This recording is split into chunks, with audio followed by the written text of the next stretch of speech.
अभी कुछ ही दिन बीते हैं कि पेट्रोल की कीमतों में इजाफा हुआ, जिसको लेकर देश भर में चर्चाएं थीं कि अभी यह हालत है तो चुनाव परिणाम आने के बाद बदतर स्थिति हो जाएगी।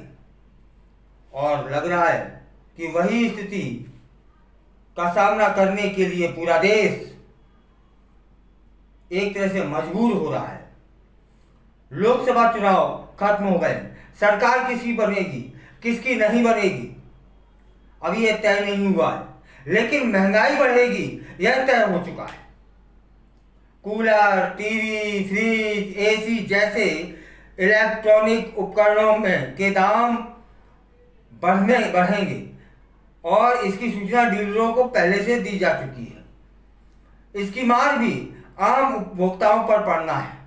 बात यही खत्म नहीं होती कि आने वाले कुछ ही दिनों में खाद्य पदार्थों के दामों में भी काफी उछाल आएगा। इसकी शुरुआत अमूल दूध ने अपने दामों में वृद्धि करके कर दी। इधर उत्तर प्रदेश में बिना किसी देर के टोल टैक्स में इजाफा किया गया है। माल भाड़ा और यात्री भाड़ा पर भी असर पड़ेगा। उत्तर प्रदेश के हाईवे पर गाड़ियां जो भी लोग लेके निकल रहे हैं उन्हें अब समझ लेना चाहिए कि अधिक टोल देना होगा। राष्ट्रीय राजमार्ग पर यह स्थिति है कि जहां पर 100 रुपये टैक्स था, अब वह टैक्स 105 होने वाला है और यह 105 पे नहीं रुकेगा, 105 से लेकर के 120 तक जाएगा।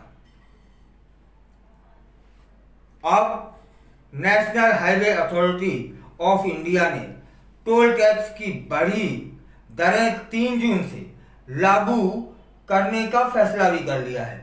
आचार संहिता के कारण अब तक इस पर रोक लगी थी। इसका सीधा असर रोजाना आने जाने वाले 3 लाख छोटे और भारी वाहनों पर पड़ेगा। अब वाहन चालकों को पहले के मुकाबले 5 से 25 रुपए ज्यादा टोल टैक्स देना पड़ेगा। टोल टैक्स में वृद्धि की गई है। महंगाई भत्ते में वृद्धि के कारण टोल टैक्स में इजाफा किया गया है। 1 जून से ही टोल टैक्स में वृद्धि होनी थी, लेकिन चुनावी आचार संहिता लागू होने के कारण इसे लागू नहीं किया जा सका और 1 जून को आखिरी चरण का मतदान पूरा हुआ कि 2 जून को आधी रात में टोल टैक्स में वृद्धि कर इसे लागू कर दिया गया।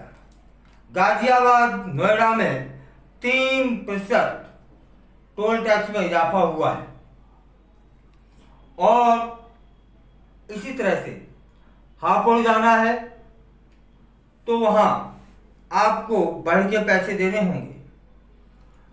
इस तरह से पूरे देश में टोल टैक्स बढ़ाया गया है। मतलब महंगाई अब बढ़ने को है।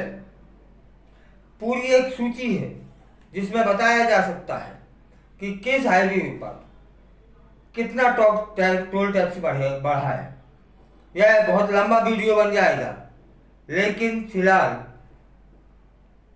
अभी यह समझ लीजिए कि आपको कहीं भी अपनी गाड़ी लेके जाना है तो बढ़ा हुआ टोल टैक्स देना होगा और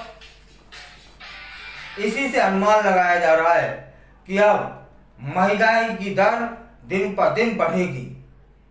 लगाम लगना, महंगाई को कम करना तो इतना साधारण नहीं है और कम से कम अब तो नहीं है। अब महंगाई बढ़ेगी क्योंकि लोकसभा चुनाव संपन्न हो चुके हैं और जैसा अंदेशा था वैसा ही होना शुरू हो चुका है।